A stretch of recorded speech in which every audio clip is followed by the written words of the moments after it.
કે આપણે જે આ જ્ઞાન મળ્યું છે સાચું છે, આપણને જે સત્સંગ મળ્યો છે સાચો છે, અને એને માટે આપણે બલિદાન આપવાનું છે. અને જે પેગડે આપણા શ્રીમાના વખતમાં તો મોતી ભગવાન કે અમે સૌ સ્વામીના બાળક મરીશું સ્વામીને માટે, અમે આ યજ્ઞ આરમ્યો બલિદાનો અમે થઈશું. આ વાત જે હતી તે ઘડીએ પણ એટલે બધી ઉપાધિઓ એમને તો બધી ભક્તોને તિરસ્કાર, હરિભક્તોને નાત બહાર મુકાતા હતા. પણ એમને બોલતા શું એ ભલે અમે જે છે પણ અમે કોણ? સ્વામીના બાળક, શ્રીજીના પુત્રો છે. અમે સામાન્ય નથી. આપણે એ સમજવાનું છે કે આપણો વારસો એ છે કે જેને આવી સહન કરીને પણ અક્ષર પુરુષોત્તમનું જ્ઞાન એ છડે ચોક કર્યું છે અને આખી દુનિયામાં અત્યારે પ્રસર થયું છે. તો એવી રીતે તે ઘડે એવા હરિભક્તોમાં પણ આવો જુસ્સો હતો કે અમે સ્વામીના શ્રીજીના બાળક થયા છે, તો એમને આપેલું જે જ્ઞાન છે એની વાત છે, એમાં બલિદાન અમે થઈ જો યજ્ઞ કરે ને એમાં બલિદાન આપવું પડે છે. યજ્ઞ ઉમે એની અંદર તો એ કંઈ બીજાને પકડીને નહીં તમે ઉમાઈ જાઓ.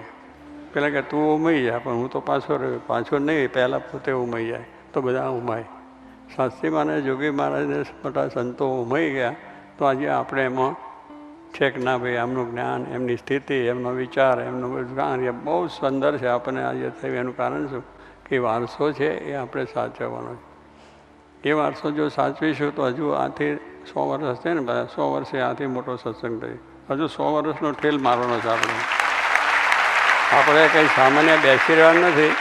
એમને જે 100 વર્ષનો ઠેલ મારી દીધો છે અને અત્યારે આપણે બધા એ આનંદ પ્રમોદથી જ્ઞાન કરીએ છીએ, તો આપણે એવા જીવન જીવીએ, એવી રીતનું આપણું કાર્ય થાય કે જેથી કરીને આવા પાછા હજારો લાખો થઈ જાય અને 100 વર્ષ સુધીનો ઠેર વાગી જાય એવું કાર્ય કરવું. મળદા થઈને બેસી રહેવાનું નથી કે મને કંઈ નહીં થાય. શું ના થાય? મળદું શું બોલે?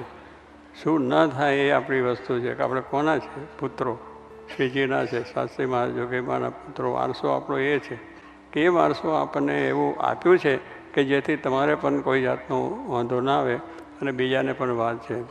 મારે કહે છે આપણે જે વાત મળી છે સાચી વાત, ખોટી વાતનો પ્રચાર તો કરવાનો જ નથી, ખોટી વાત આપણે કરવી પણ નથી, કોઈને બનાવવું નથી, કોઈને છેતરવા નથી, કોઈને કંઈ કરવું નથી કે ખટપટ કરીને કંઈ આપણે બીજો લાભ લેવો નથી કે આપણે મહત્તા મેળવી નથી કે મેં આ કર્યું ને મારાથી થયું ને હું જ આ કરી શકું, એવું કશું ભાવ જ નહીં.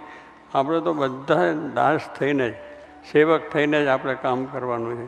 તો આપણો એમને કર્યું છે, આપણે જે ગુરુઓ થયા એમને આ બધું જ કર્યું છે કે એમને બધી તાકાત હતી, શક્તિ હતી, સમર્થ પણ હતા, પણ છતાં કોઈને કંઈ દુઃખ થાય એવું કર્યું જ નથી.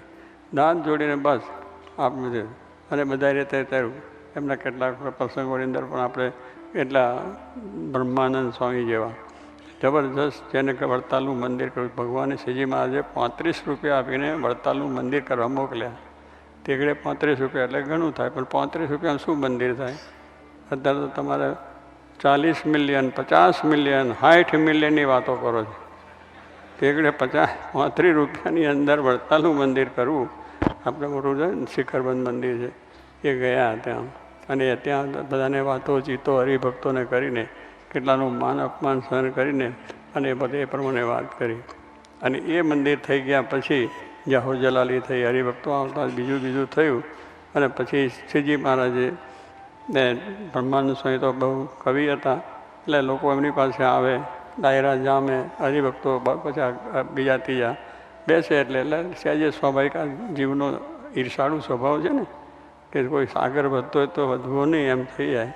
એટલે થોડા એવા ઈર્ષાળુ એમને કહ્યું કે આ બ્રહ્માંડ તો મંદિર વેચાવશે, એટલે એને કર્યું છે ને એને વેચવાનો છે હોય, પણ પેલી જેની કુબુદ્ધિ છે એને એ હુજે છે, એવો પ્રચાર કર્યો.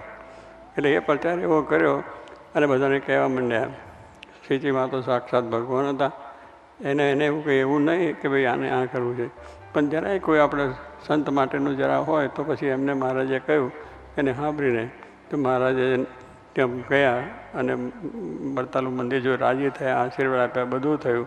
પછી કે બ્રહ્માનંદ સ્વામી કે તો પ્રતિષ્ઠા તો સારી જામી ગઈ હતી એમની અને એમને થકી જ મંદિર થયું હતું, બધું વ્યવસ્થા પણ સારી થઈ ગઈ હતી.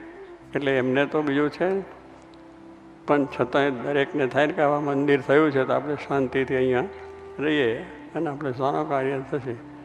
પણ બ્રહ્માનંદ સ્વામીને મહારાજ કહ્યું, બ્રહ્માનંદ સ્વામી તમારા જેવા શેખ તો મારી સાથે હોય તો સારું, આવું તમે કાવ્ય રચો અને કાન કરો, બીજું કરો ને તેમ કરો છો તો સારું કહે.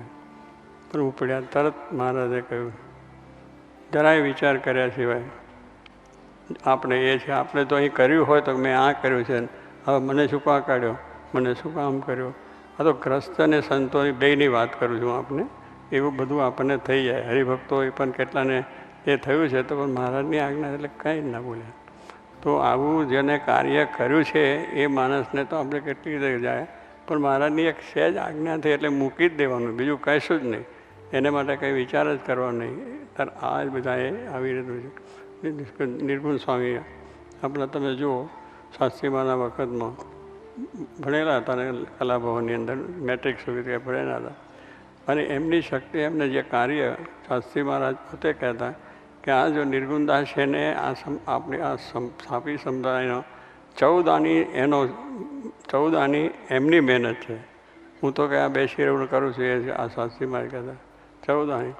પણ નિર્ગુણદાસ સ્વામીને આ એક ધોતિયું જોતું હોય તો એ શાસ્ત્રી મહારાજ કહે છે પેલું ઠીંગરું મારીને પહેરો. આ તૂટી ગયું હોય ને પેલું શું કહેવાય ને, દાંડિયું કરો. દાંડિયું એટલે આ બાજુ તૂટી ગયો ને એ વચ્ચેથી ફાડી પાછા હાંધી અને પછી એ પહેરો. હવે નિર્ગુણદાસ જેવા 14 આની જેને શાસ્ત્રી મહારાજ માન આપે છે એને શાસ્ત્રી મહારાજ પાછા આ કહે. પણ નિર્ગુણદાસ જરાય શંકા નહીં, બહુ સારું લ્યો. શાસ્ત્રી મહારાજે દાંડિયું પહેરતા હતા આમ ફાડીને. અત્યારે તો આપણે બધું છે એટલે એમ કહેવાનું નથી, પણ મોડ્યુલ નથી કરવું પણ ચાલે. એટલે એવી રીતનું જે શક્તિવાળા એની વાત છે. તો એને પણ કહ્યું કે આમ કરો.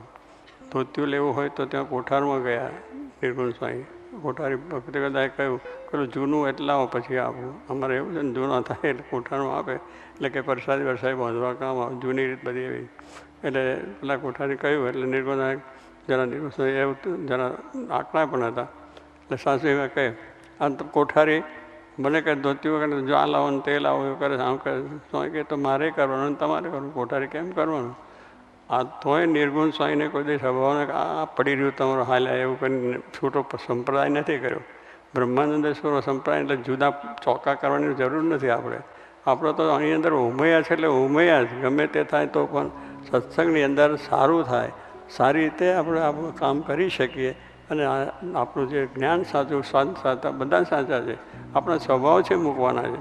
આપણા સ્વભાવ જ્યાં સુધી છે ત્યાં સુધી સત્સંગનું સુખ આવે નહીં. જ્યાં સુધી રોગ હોય ત્યાં શરીરને સુખ આવે. કેન્સર થયું તો કેન્સર થયું એટલે પછી સુખ આવે જ નહીં કોઈ દાડો તમને. એમ આ સત્સંગમાં કેન્સર જો થઈ ગયું તો પતી ગયા. એને કરવા જ આવ્યા નથી. આપણે આવ્યા છે દરેકના સારા ગુણ ગ્રાહક, દરેકની અંદરથી સારી વસ્તુ છે લેવાની. અને એ વસ્તુની અંદર જેટલું આપણે કરીશું એટલું બળ વધશે, એટલું આપણો સત્સંગ વધશે, એટલું આપણી વસ્તુ છે. દરેક માણસને આપણે સમજીને કરીએ તો એટલે વારસો છે એ લેવાનો છે.